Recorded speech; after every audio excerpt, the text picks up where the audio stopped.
Hello, people. So I've seen this thread, which is basically why are Dan and Bardoff not being hired. When these kind of threads come up, there's a lot of stuff in here which is either rumor or just wrong. So I have replied to one comment, but I'm not really going to bother with the rest. I'll just make a video with my views on it so people can, I don't know, link to stuff that's actually correct from my point of view. Right, so I'll come to this one in a second. Actually, no, I'll come to it now. So this guy's like highly abbreviated stuff. PGL.com was the first major coming out of COVID quarantines. DDK and Bardolph were hired as a casting duo. They didn't cast well. I don't know if he's saying that because Dan said sheriff once. Anyway, did one of the quarterfinal matches, then given the show match. Bardolph took this as an insult and quit on the day the semi-finals were taking place, going immediately to social media proclaiming that he was the victim of a production clique. We'll get into that in a second. He or she has missed out tons of information. This is not really a reliable paragraph about anything. Yeah, it's got 300 upvotes, whatever. This guy adds, it's probably worth noting that there's a ton of history from way before then too. For example, he was basically the one that made all the talent decisions to face it back in the day, and supposedly would often not get the best people or would give them bad matches because he didn't like them, had some drama with them at the time. This is complete horseshit, which I did reply to. Basically, this is the only comment I've made.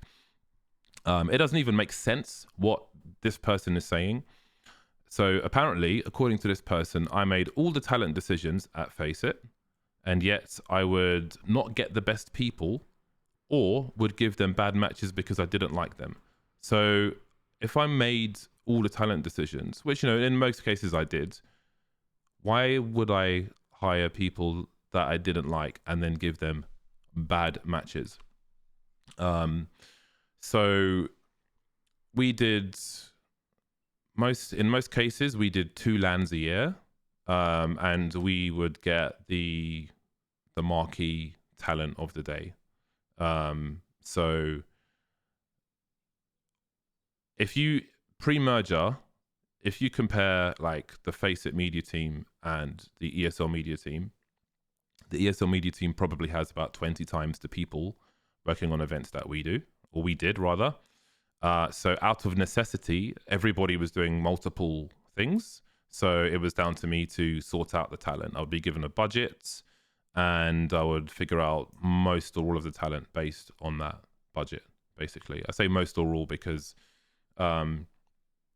like casters, analysts, basically. Sometimes hosts, sometimes someone like a Parla or a Freya before she was hired by us full-time would be via other people.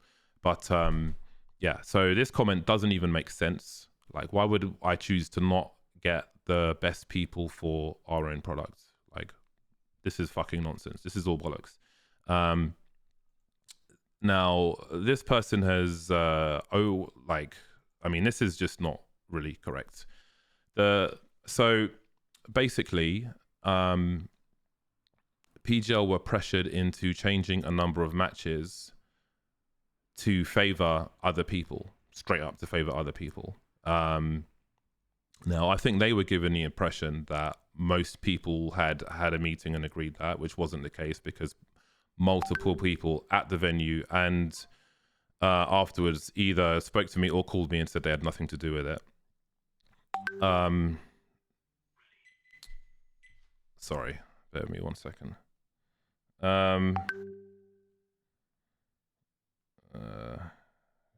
Leaving soon. Yeah, I got to make this quick. So yeah, so the organizer was basically pressured into changing things to favor other people. I think they were given a false impression that a wider group of people then was actually wanted those changes to happen. The reason I said something about it publicly, people are like, oh, you know, I've seen people say I had a hissy fit or whatever. It's not even about me. Like on a personal level, it's bullshit. But on a wider level, the reason I said something about it in public, like at that point, it needed to be public and the main reason for that is there are established talent who've been doing this for a long time, right? Their names carry weight. and there are newer people who haven't been doing it for so long, and you'll come into some of these green rooms and see or hear about like a lot of conflict, certain people being toxic, this and that, whatever. So it can be an intimidating and or scary environment depending on the makeup of the people at an event. So if you're a newer talent who's trying to kind of get at that level and really establish yourself, then most, if not all, people are going to be afraid to say something, even if they are going to be on the receiving end of a wrongdoing. If you allow behavior like that to persist, then that leaves it open to rife abuse in future. So the reason I said something in public is because, at all the events I've been to over many years, we've never had this kind of behavior before. At least I haven't been aware of it. And this is not something that we should have in this environment for the reasons I just gave. So I made it public to make sure that people don't get an idea to do that again.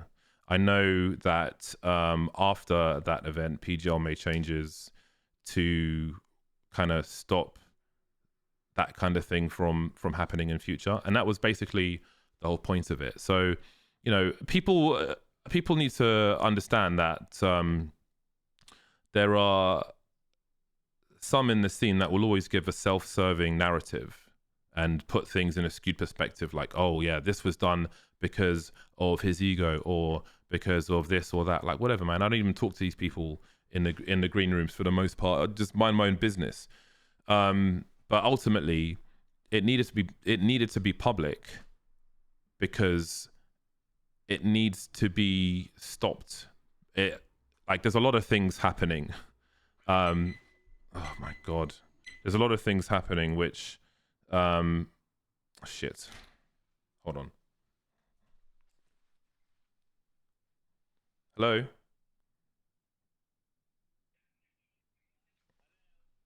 Oh, fucking call center. Sorry. My mum's in hospital. I thought it was a doctor. Anyway. Yeah, so it needed to be public so that this thing doesn't happen again. For people who are afraid, a lot of people are conflict avoidant. I think a general theme, especially in esports, is path of least resistance, which gives some people the space to behave in ways which is not acceptable. And I'm not blaming those people who, some people are just against conflict, etc. But long story short, like this our working environment shouldn't be like that, hasn't been like that, must not be like that. That's why I said things in public, because it needs to be public so people are deterred from doing that in future. So that's basically it. So it's not about hissy fit. It's not about it's also a second thing it's about is the change in schedule meant that you had one caster doing both semi-finals when you had an entire separate pairing available to do one of those semis. Obviously, because Sadicus got deported because of his passport. So that's the situation we were in. In my opinion, you are putting the major second when you pressure an organizer to have one guy cast both semi-finals just so you can get your mate to do a semi for, I don't know, reasons of social validation or whatever the fuck. I don't know. I don't care. But at that point, I think the major is no longer a priority, and your own needs and wants become a priority over the major, which is the second reason, in no particular order, which is the second reason why that behavior needs to be made public so people don't do that again, because that kind of thing should not happen at a major. The major is supposed to be the pinnacle of Counter-Strike. These things shouldn't be happening at a major, there's even more, but like I'm really against the clock here. So yeah, it was what happened to us was bullshit, which is what some of the other people at the event actually said to us at the event as well. You know, but again, it's deeper than that. It's not about me. It's not about us. It's about everybody, present, future, who is going to be, whether it's casting, analysts, whatever. People shouldn't be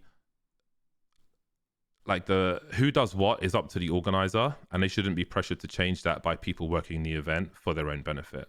You know, straight up and down. That should never be happening.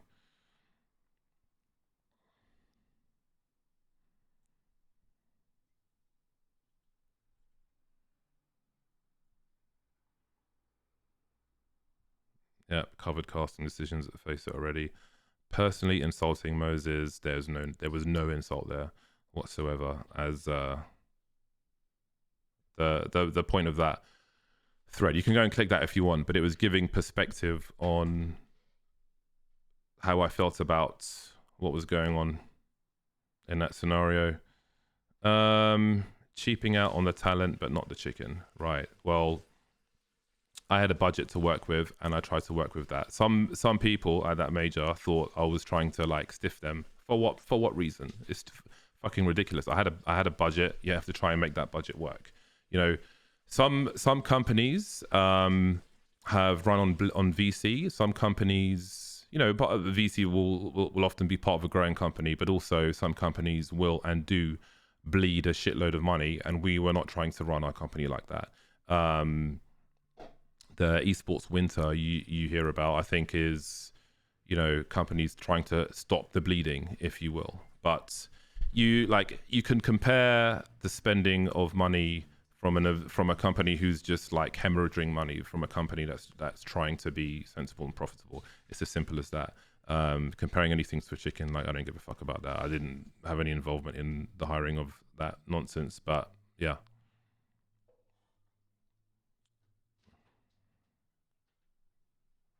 Yeah, I do complain a lot. I'm not gonna lie. I try not to, but you know, lack of coordination makes me frustrated. I'm trying to let go of it. I think I'm getting better, but it is very slowly. Yeah, I think that's it. So, see you later.